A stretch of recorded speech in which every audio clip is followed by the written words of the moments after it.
400 million. Doesn't sound too bad, doesn't it? Let's take those numbers into perspective. The average football game has a viewership reach of 500 million. The Indian-Pakistan cricket match had a viewership reach of over 1 billion. On the flip side, Formula One is still one of the most popular leagues around the world. Its revenues have gone to a staggering $1.7 billion by the end of 2014. But the popularity of the sport has taken a hit. The viewership of Formula One has been declining over the years, from 600 million in 2008 to 425 million in 2014. We believe that the Formula One group is sacrificing the sustainability of the sport for short-term gains. Much like any other sporting league in the world, Formula One is governed by a corporate body. In this case, a privately held organization called Delta Topco. For this company, Formula One is an asset, one that has high returns on investment, yet, as we have seen, questionable sustainability. Our objective is to help Delta Topco improve the popularity of Formula One. The guiding thought for us would be to double the viewership while ensuring revenues keep growing at the same pace over a 10-year horizon. Now let us try to understand the company behind Formula One. While the controlling company of Formula One is privately held, its own ownership is in turn distributed. Majority of the company and the controlling interest is held by a private equity firm by the name of CVC. Another big owner is an asset management firm called Waddell & Reed. The rest is owned by the CEO Eccleston, his family and other minority owners. Now we wonder if a PE firm would have an incentive to look at long-term sustainability of the sport when it can milk it for immediate gains. Let's find out. The revenues of Formula One have increased quickly over the last few years. It has grown from 1.25 billion USD in 2008 to 1.7 billion USD in 2014. The primary channels of this revenue includes hosting fee, which accounts for about 41% of the overall revenues, and broadcasting rights, which account for 35%. Other major sources are premium brands such as Tag Heuer, DHL, Singapore Airlines and Rolex that pay a humongous amount of money for trackside advertising.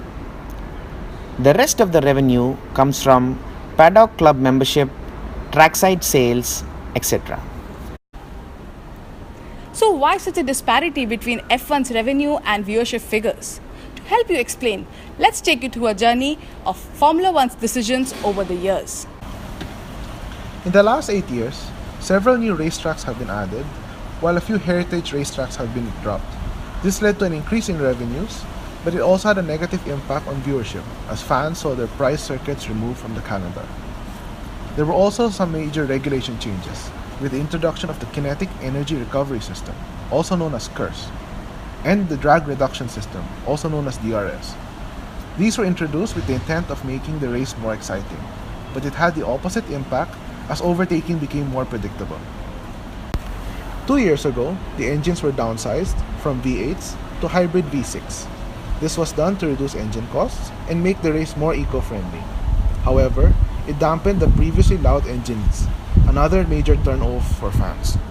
Absolute dominance by few teams, initially Red Bull and lately Mercedes, has made the sport predictable and boring.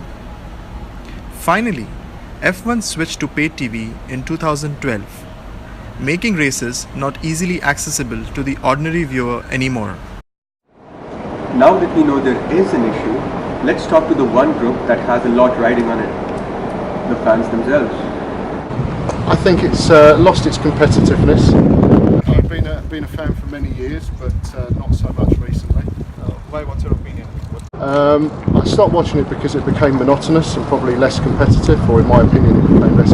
I think the newer tracks are too technical because they keep using the same designer, that Hermann Tilke from Austria. I think he just uses a protractor or a ruler, because the newer tracks, they don't see the elevation change, you don't see the fast move sweeping corners. People like the older ones were in Italy or in... The fans are unhappy. The main issues are dominance by certain specific teams, weak looking and weak sounding cars, and lack of human factors in the results. In fact, The most quoted reason was F1's terrible management and arbitrary rule changes.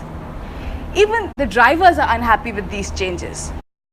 So recently, even Bernie Ecclestone, the CEO of Formula One, has agreed that the sport has obsolete governance. The grass is not that green after all. Oh wait, it's kind of green.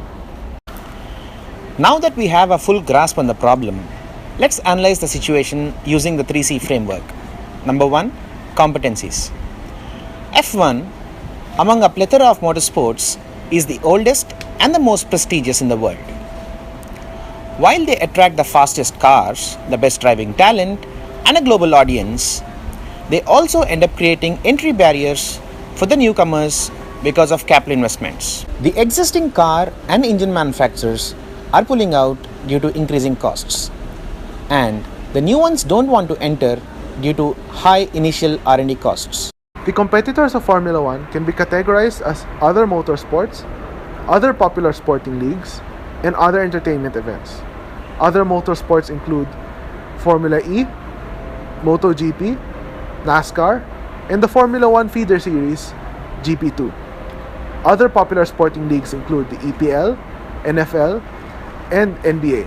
While Formula One still commands a popular following in the motorsport world, it lags behind other popular sport categories such as football and basketball. Formula E, on the other hand, relies completely on electric cars, resulting in shorter but more action-packed races. It relies on gimmicks, with fans able to give their favorite drivers a boost through social media. It's also considerably cheaper to field a Formula E team than Formula One team. And finally, the customers. Despite its popularity, Formula One remains a niche sport in the sense that it has a very specific viewer demographic. Here is a sample. 35% of viewers are VP positions or above. 72% of the fan base is aged 35 and above, with 41% over 50. Formula One has many fans from its old glory days, but is unable to attract the younger generation. And what do these customers prefer? While there is a very strong negative sentiment towards sudden rule changes, the current customers seem to favor excitement within the game, with huge preferences towards things like driver skill, overtaking, and race-by-race competition. In today's changing world, consumers' preferences are also changing. Younger users are now consuming content using web-based and mobile-based platform. Now the ironic thing is that F1's website is not mobile friendly and the races are not officially broadcasted online. In fact, this is what the CEO, Bernie Ecclestone, had to say. I don't know what the so-called young generation of today really wants. The popularity and long-term sustainability of the sport are in question. Having assessed the issue at hand, we recommend that Formula One should focus its efforts in 3 specific buckets, and we call it the car model. Firstly, increasing the sport's competitiveness. Secondly, creating a sustainable audience.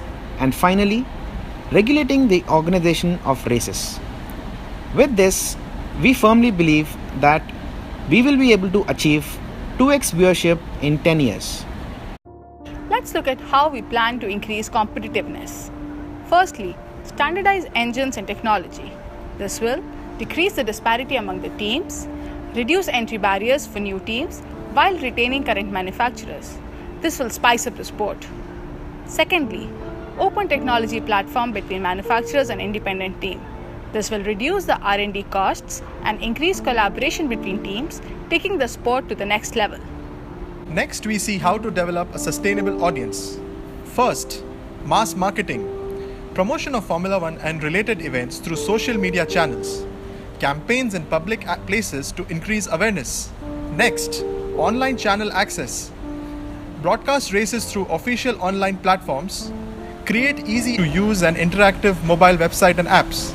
And finally, delayed free to view. Telecast live races with a delay of 10 to 15 minutes in new markets for free. Finally, we believe that Formula One should regulate the organization of races to a greater extent. Of course, to ensure the standard of quality. Things like oversight on where the track is built are really important.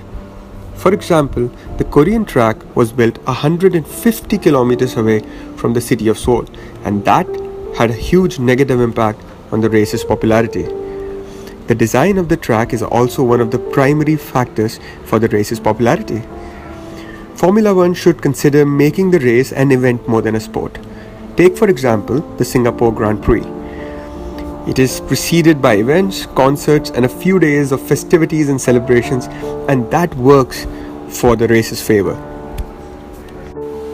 With all recommendations, there are associated risks. Let's look at these risks and ways to mitigate them. First, our suggestion to introduce an open technology framework might not sit well with the current incumbent powerhouses like Ferrari and Mercedes.